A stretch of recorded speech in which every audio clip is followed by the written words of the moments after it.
Murderbot's 9th episode opens with the title character realizing that people differ in how they express their emotions, with some people keeping their emotions to themselves while others are much more forthcoming. Gurathin quickly exposes Murderbot's deception when he tells the group that their odds of surviving are significantly lower than medium to low.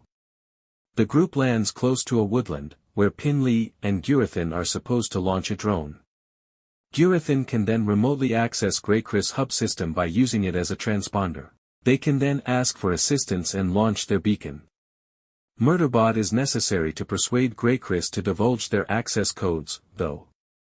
When the group arrives, they attempt to remotely install a new override module inside of it. It definitely doesn't work because Murderbot admits that its governor module has already been compromised.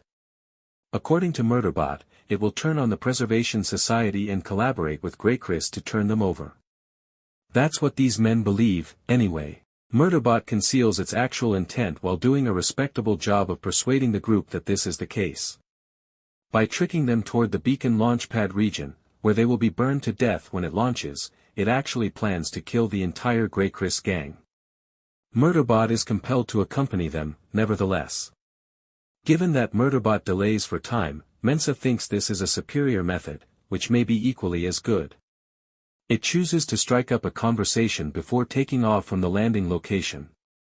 However, nothing occurs. The Preservation Society is to blame for this, as they are running behind schedule on the missile. Speaking to the GrayCris leader, Mensah flies over herself and lands. Unfortunately, they all end up in a firefight after her deal falls through.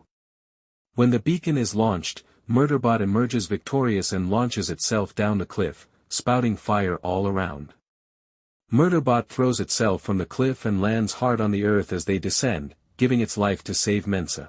We can now see that Murderbot genuinely cares about the Preservation Society, a significant change from the early episodes when it simply cared about itself. As the bot gradually becomes more human, it makes more blunders, which is kind of funny. It talks about how awkward people can be, and the series does a great job at portraying this. Another interesting addition to this is the recurring gags about Sanctuary Moon, which the program does an excellent job of incorporating into the plot and developing over time. Another fantastically entertaining and effective technique to deal with these adversaries is to overload the SEC unit by uploading Sanctuary Moon episodes. We'll have to wait and see where this one goes next week, though, as it seems like Murderbot might be too damaged to recover. For some reason, the penultimate episode of Murderbot has already arrived, pretend it isn't. Appropriately, All Systems Red, titled after the first novella of Murderbot author Martha Wells' series and written by Paul Weitz and Chris Weitz with Roseanne Liang in the director's chair, is the most action-packed and poignant episode of this hilarious sci-fi series to date. Additionally, one episode remains. Now go ahead and get your popcorn and Kleenex for your tears. 3 of the 6 people on board the Preservation Alliance's hopper are flying toward the meeting location as their recently exposed adversaries, the GrayCris mining group, transmitted last week. Bharadwaj, while on watch duty at the habitat, Tamara Podemski, Arada, Tattiawna Jones, and Ratthi, Akshay Khanna, struggle with the possibility that they may soon pass away. Pinley, Sabrina Wu, adopts the ignore it stance. Gurathin, David Dastmalchian, expresses gratitude for having come thus far, and the sage but perpetually optimistic Mensah, Noma Dumezweni, seeks Murderbot's, Alexander Skarsgård, shrewd assessment of their prospects of surviving. Even though everyone is aware that this situation is the most obvious trap ever set, Murderbot attempts to mitigate the damage before Mensah and Gurathin figuratively coerce it. Its evaluation places their numbers at very low. I noticed you have an issue with eye contact, is one of Gurathin's statements from their interrogation sequence in episode 2, and when Gurathin tries to question whether it's working well, Murderbot responds with a frigid delivery.